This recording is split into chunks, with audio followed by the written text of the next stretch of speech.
The morning of my 34th birthday started with silence. Not the comforting kind you get on lazy Sunday mornings.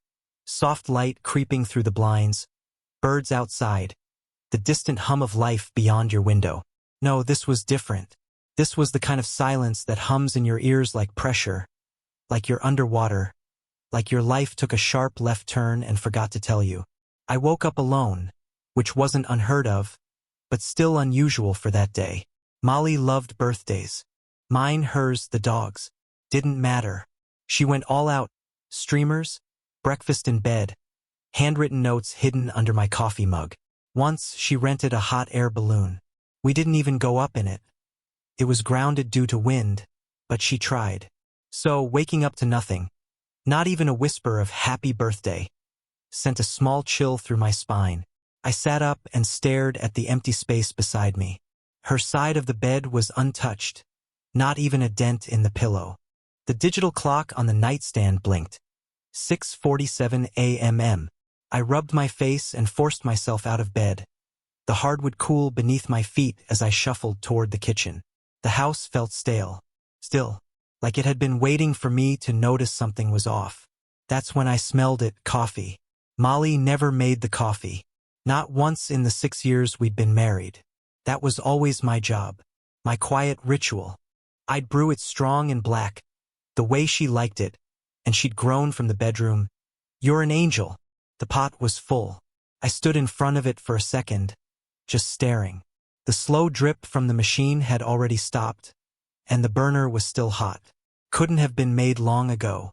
Then something caught my eye. Lying near the trash can, half on the tile and half tucked under the cabinet edge, was a hotel keycard. Shiny, gold, with velvet pines, written in elegant black script.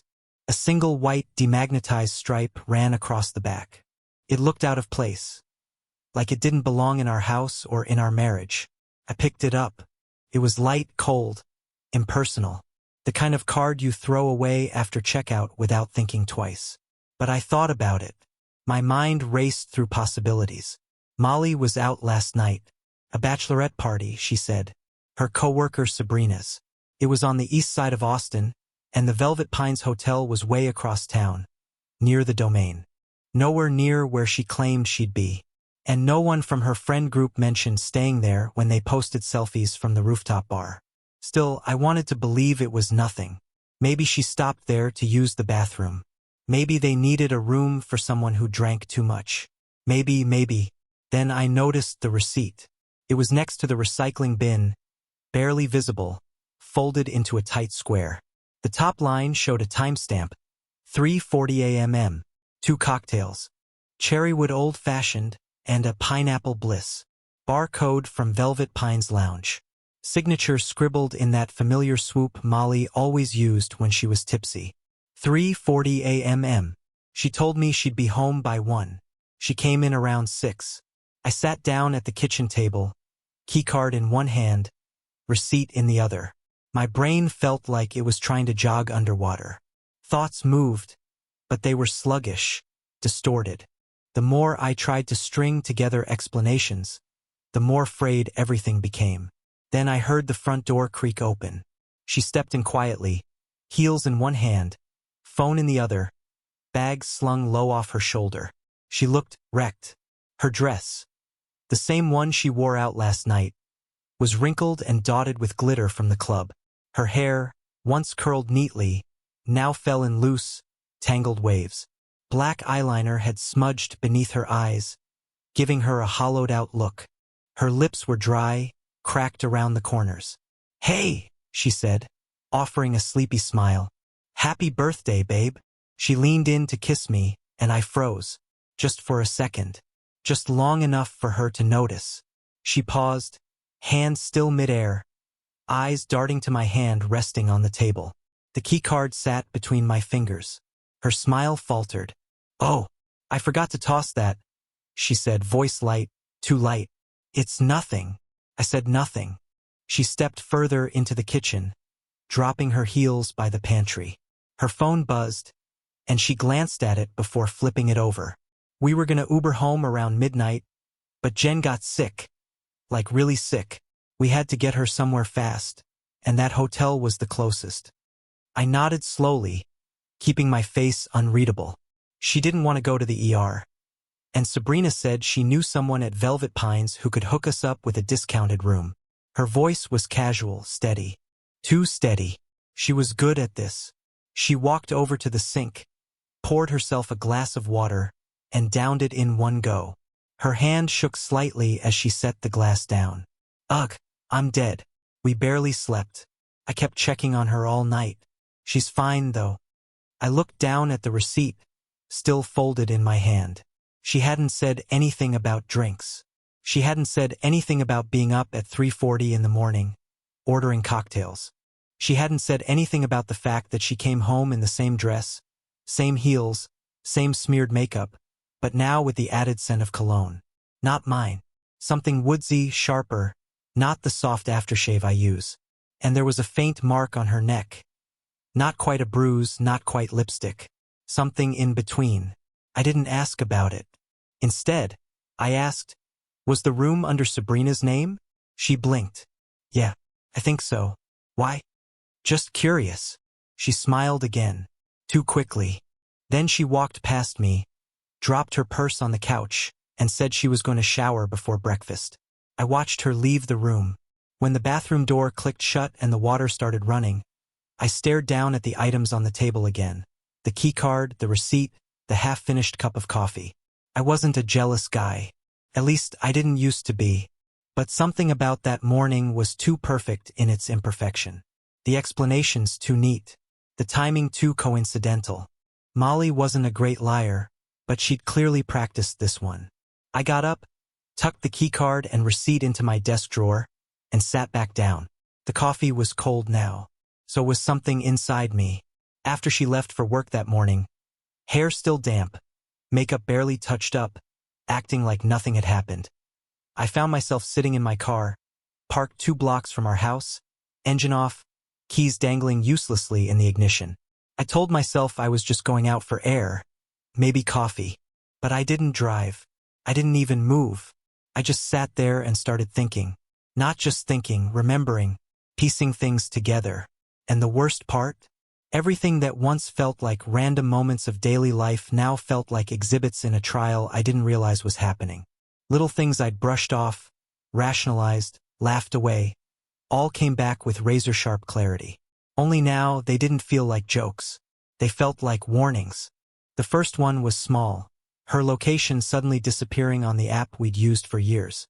We had synced it ages ago, not out of paranoia, but convenience. It was harmless at first. You're at Target? Grab shampoo. That kind of thing. But about 3 months ago, her dot stopped updating. At first, it would freeze. Then it vanished entirely. She said it was a system update. Apple messed something up, she told me. Not even looking up from her phone. It'll fix itself. It never did. I remember standing in our bedroom that night, watching her brush her hair, thinking, maybe that's true. Maybe it really is just a glitch. But I knew. Deep down, I knew. I just didn't want to admit it. Then there was the gym. Molly said she joined a women-only gym about 20 minutes from our place. Said she loved it because it felt safe and peaceful. No grunting guys or creepy stares. I supported it, of course I did. Even encouraged her. She said she paid cash, since they offered a no-contract, pay-as-you-go plan. That seemed reasonable enough. But Molly was a spreadsheet person. Every purchase, every latte, every gas fill-up. She logged into our budgeting app. To the point where she'd yell across the house. You forgot to enter your Amazon thing again. It used to drive me nuts. Now I missed it. Because the gym didn't show up anywhere. No cash ATM withdrawals. No gym-related purchases. Just a line on her calendar every other morning at 6 a.m. Blocked off with GYM. Do not delete. One time, I asked if I could swing by to surprise her with a smoothie. She got oddly defensive. Said it was a no-visitor policy and they were strict about it. Claimed someone's husband had shown up once and it caused a scene.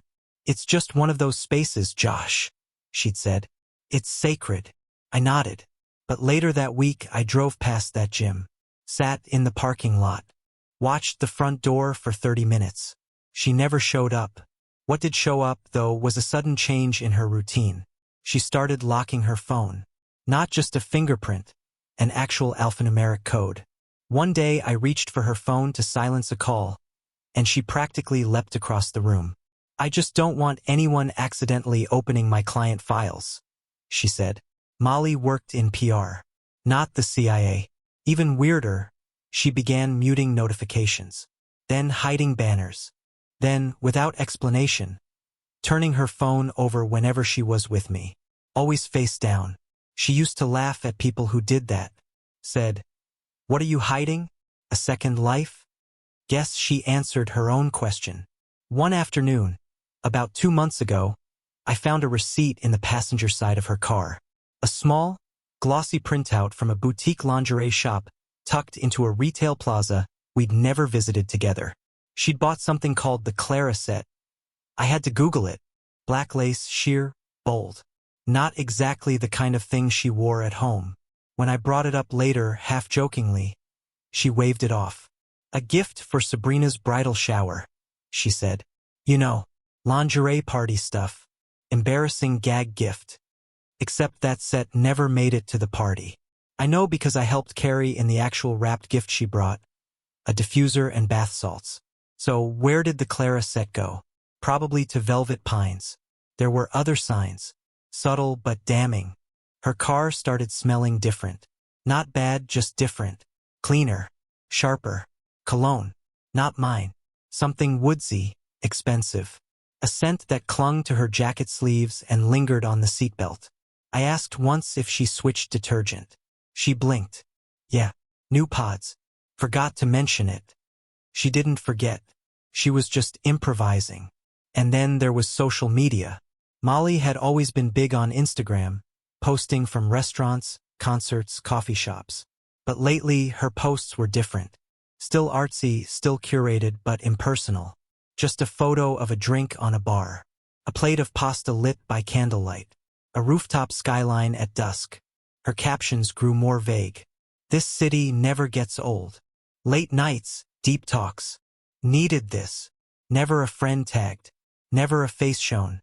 Just shadowy outlines of a life lived somewhere else. Away from me." Even her tone changed. It wasn't playful anymore. Felt detached. Like she was talking to someone specific. But not me. Never me. One photo in particular stuck with me.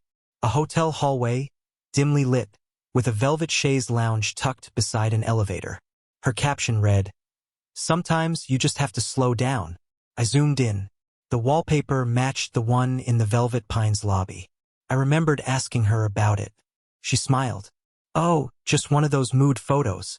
You know how I like those weird spaces." Yeah. Weird spaces, all right. By the time I looked up from the steering wheel, an hour had passed. The sun was higher now, casting sharp lines through the windshield. My coffee, untouched, sat cold in the cup holder. I felt hollow, not angry yet, just stripped of something.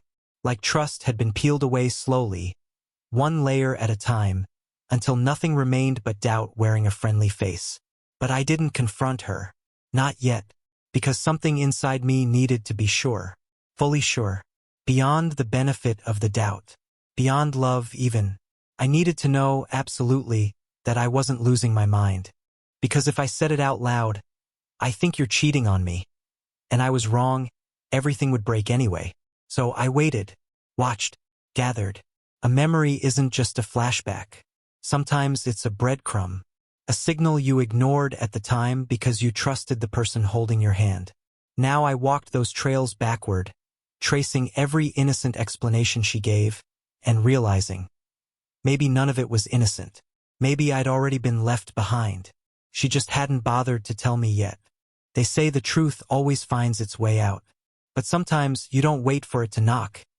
You build the door and open it yourself. About a week before Molly's so-called bachelorette weekend, I installed a small security camera above the porch. It wasn't out of suspicion, not consciously, anyway. We'd had a package stolen a few months prior, and I told myself that's all it was. A precaution. But if I was honest, it was more than that. There was this itch, this gut-level discomfort I couldn't shake. And I needed something, anything, that could make me feel grounded in reality again. The camera wasn't obvious. I tucked it under the overhang, angled to cover the front walk and driveway.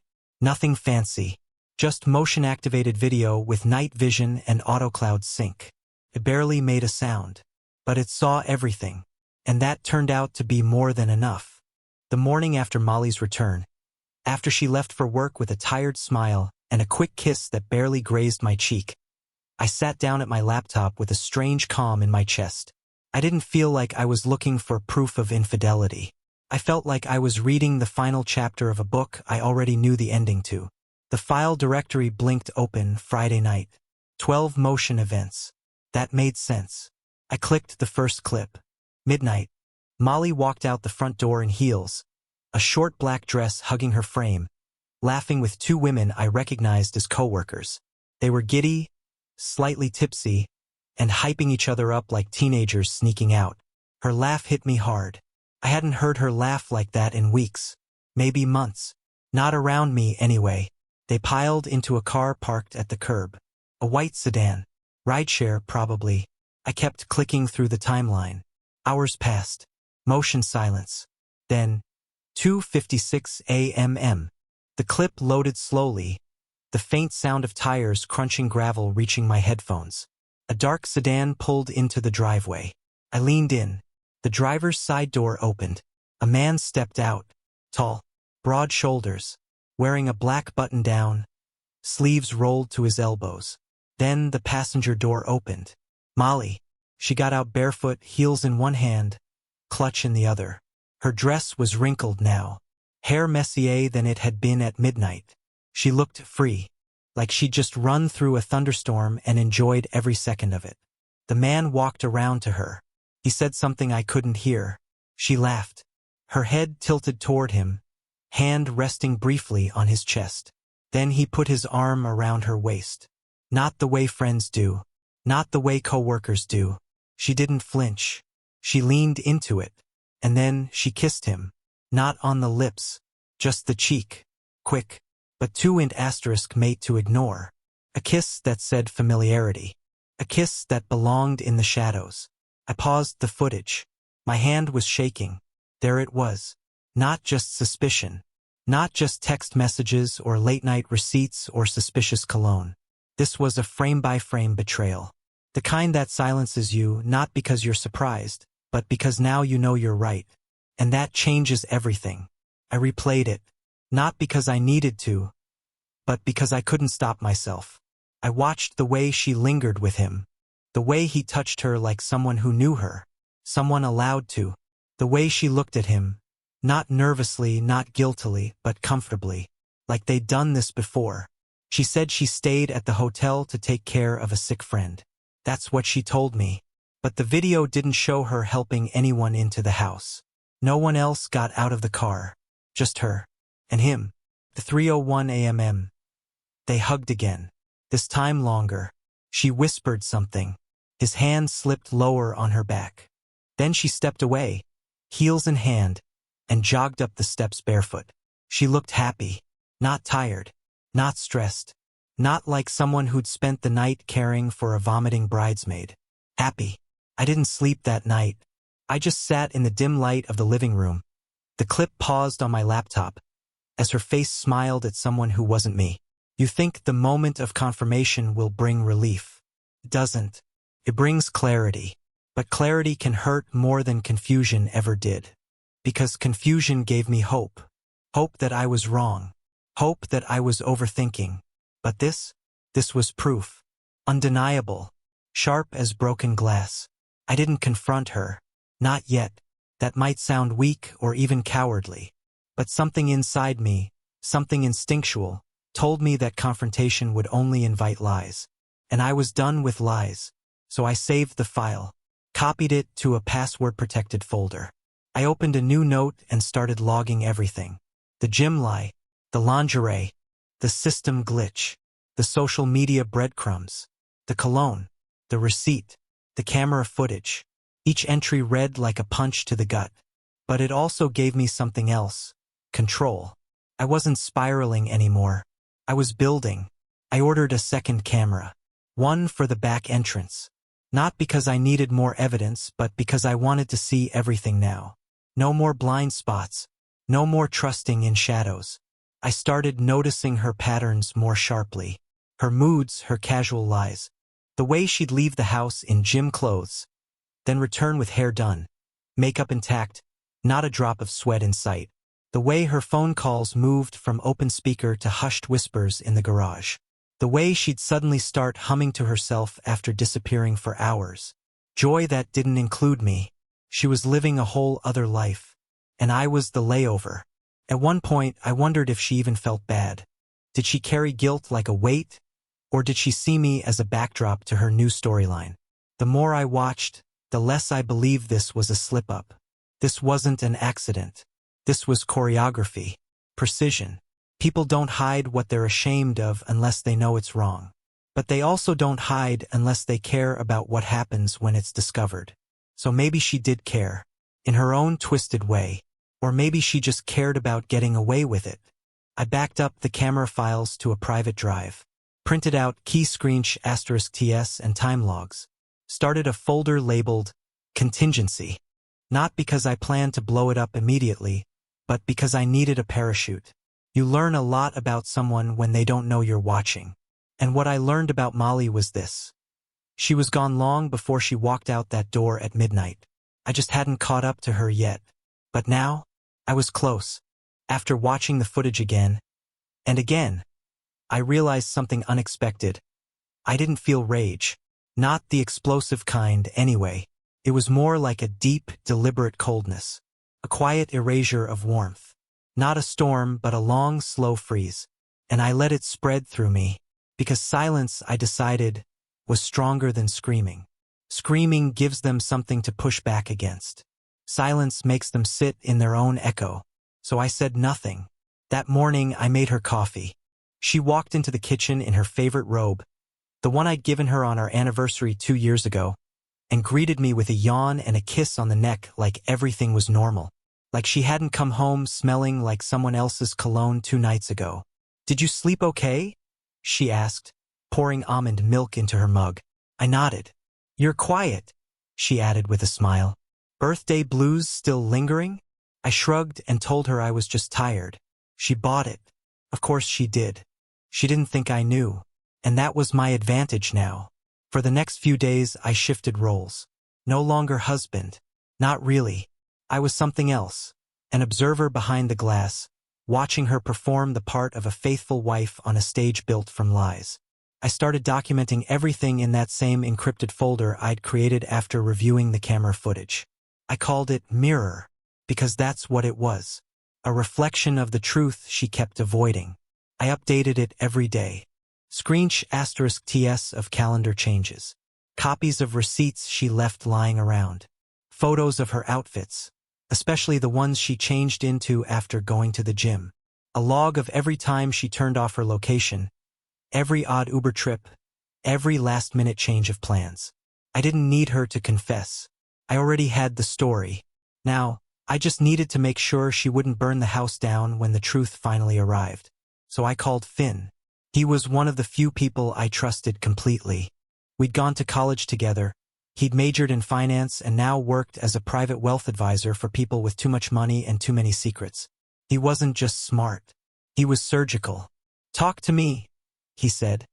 The moment I sat down in his office, blinds drawn.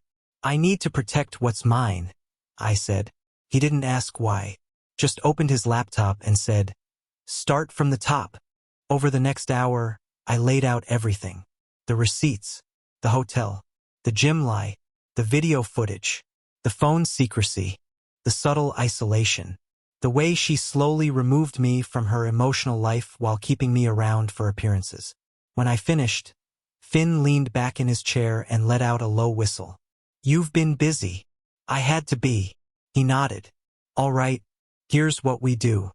In the weeks that followed, we quietly shifted assets. The savings account was moved into a protected trust.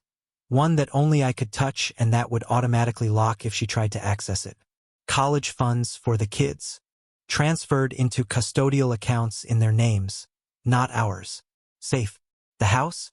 We restructured ownership, moving it under a holding LLC that I controlled. No transfer flag would be raised because I technically still owned it, just through a different name. She wouldn't see any of it coming. Finn also helped me untangle our shared credit cards, freeze joint lines, and stop automatic transfers. I opened a new account in a different bank. Clean slate, no access. She kept posting brunch photos with captions like, "Sundays with my whole world yellow heart." I smiled at them, let her keep playing the role. Let her believe the walls weren't moving around her. I started sleeping in the guest room under the excuse of late-night work calls. She didn't question it. In fact, she barely reacted. Like maybe she preferred it that way. Another layer peeled off. I stopped asking when she'd be home. Stopped checking in. Stopped bringing her her favorite green tea when she was working late on the couch. She didn't seem to notice. Or maybe she did and just didn't care enough to ask.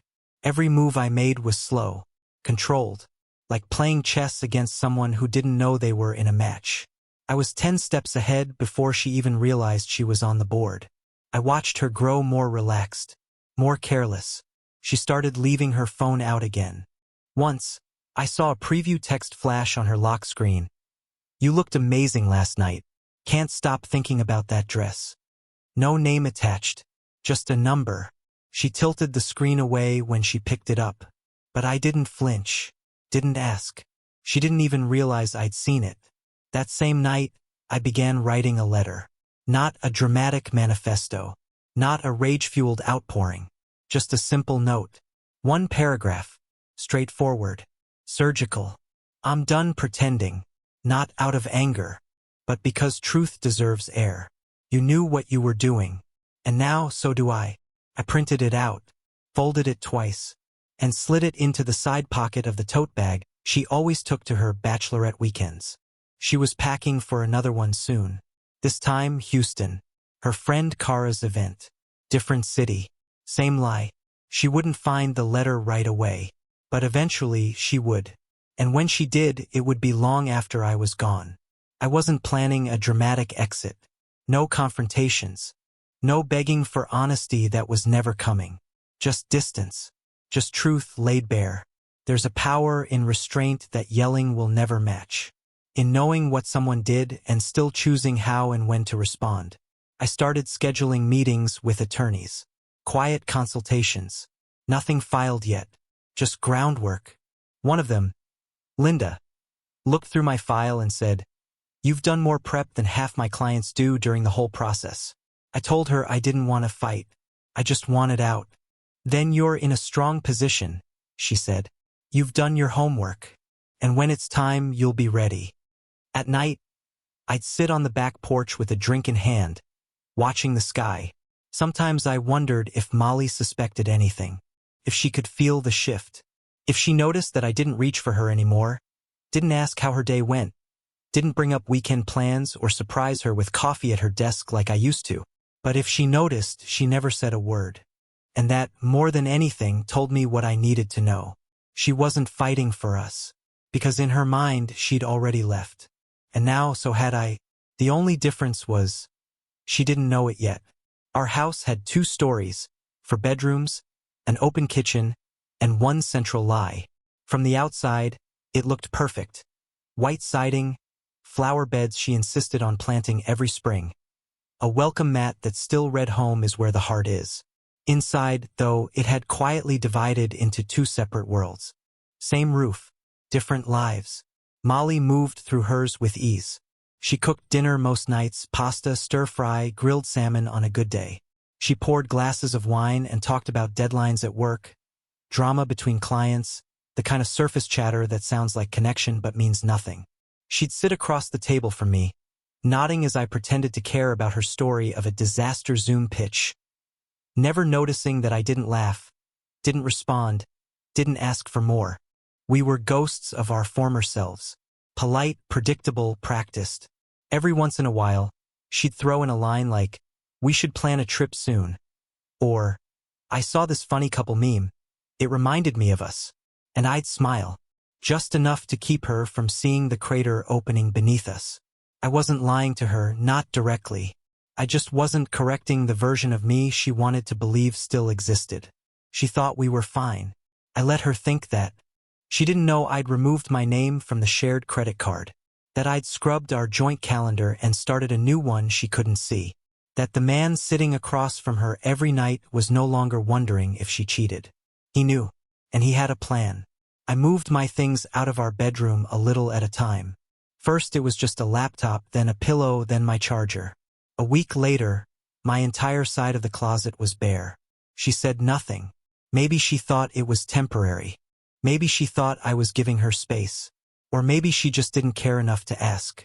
At night, I lay in the guest room with my phone open, reading through messages I'd forwarded to myself, old emails from her phone I'd found cached on the family iPad. A few texts from unknown numbers I'd **Ted before she deleted them. One read, "God, I wish you were here instead." Another, "This weekend can't come fast enough." They weren't addressed to me. Still, I didn't confront her. Not yet. Because this wasn't about revenge. It was about clarity. And I wanted the ending to be clean. The kids noticed something was off. Our youngest, Max, started asking why I didn't tuck him in anymore. Why Mom and Dad didn't sit on the same couch during movie night. Why I didn't kiss Mom goodbye when I left for work. I told him I loved him very much, and sometimes grown-ups just need a little space. He didn't get it. Neither did I, not really. But the explanation was simpler than the truth. I started sleeping better in the guest room. Not just because I was alone, but because I didn't have to pretend anymore. No pressure to reach for her. No rehearsed goodnights. Just the quiet understanding that something had died, and only one of us was willing to bury it. During the day, she kept posting like we were still the couple everyone envied. Pictures of brunch with the caption, "Grateful for this little family of mine, orange heart." A selfie from the backyard. "Sunday recharge with my rock." She never tagged me. She just painted the illusion. And I let her. Because illusions don't last. Reality has teeth. The next bachelorette weekend was coming up, this one in San Antonio. Another friend. Another lie. Another chance for her to disappear into the version of herself she liked better. She packed carefully, like always. 2 dresses, 1 heels, a travel-sized perfume I'd never smelled before. She said, "I'll only be gone 2 nights." I nodded. We both knew it didn't matter. I watched her leave through the front window. Her Uber driver helped with the bag. She waved, blew me a kiss like she was heading to a spa retreat, not an affair. I didn't wave back. That night, I walked into our room for the first time in weeks. Not to reclaim it, but to leave something behind. Her tote bag sat on the dresser. I unzipped the side pocket and slid in the letter I'd written days earlier. The one that said simply, "I'm done pretending, not out of anger, but because truth deserves air. You knew what you were doing, and now so do I." I zipped it back up and stepped away. She wouldn't find it right away, but eventually she would. Probably when she unpacked, thinking she'd gotten away with everything. Let that be the beginning of her unraveling. I spent that weekend with the kids. We went to the lake, grilled burgers, played board games on the floor. I didn't check my phone. Didn't scroll through her Instagram. Didn't wonder who she was with or what lie she was telling to buy herself a few more hours. Because I already knew the truth. The only mystery now was how long it would take her to realize the game was over. On Sunday night, I saw her car pull in. She walked through the door humming some pop song, hair curled, skin tanned, like she just returned from a spa. "Hey babe," she said, tossing her bag near the stairs. "I missed you." I nodded. She came in for a hug. I gave her one arm. "Ugh, I'm exhausted," she added, kicking off her shoes. "But it was so nice to just unwind." I said, "That's good." She paused for a second, just a flicker, and looked at me like she sensed something was different. But then she smiled again and went upstairs. She never asked if I missed her. Never asked if I believed her. The next day I received an email. Not from Molly. From someone at Blake's firm. Blake, the man from the camera footage. The man in the black shirt with the easy smile and familiar grip on my wife's waist. The email was brief, professional, laced with just enough subtext to feel like a warning. Josh, I hope this isn't overstepping, but some internal audit flags came up on Molly's agency's billing, duplicate charges during joint projects, personal expenses under client codes. If I were you, I'd want to stay ahead of it. I read it 3 times, and then I smiled. Not because I was glad she was being investigated, but because I wasn't the only one seeing behind the curtain now. I forwarded the email to Linda, the attorney. She replied within 10 minutes. This strengthens your case. If there's financial misconduct on record, it could shift negotiations in your favor. For the first time in months, I felt something close to relief. Not because I was winning, but because I wasn't alone in the knowing anymore. Molly returned home that night in her usual routine, complaining about traffic, joking about the new intern, pouring herself a glass of wine while scrolling through her phone.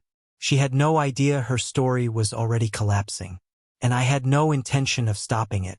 Molly thought the worst was behind her, until her firm flagged expense reports tied to Blake. A quiet audit exposed personal charges disguised as client meetings. When Josh got the call, he didn't flinch. He forwarded the email to his lawyer. The evidence was no longer just emotional, it was financial. Now her career hung in the balance, and for the first time, Molly looked scared. Josh? He stayed silent. The truth was moving faster than her lies. On the day of Molly's big pitch, she got an envelope. Divorce papers. Inside, photos, receipts, and a typed timeline of every night she lied. No fight. No screams. Just facts. Josh left that afternoon with the kids, starting over in a lake town. Molly lost clients. Blake disappeared. Their affair died quietly. Josh didn't celebrate. He healed. Some endings don't need noise, they just need truth. And Josh finally had peace.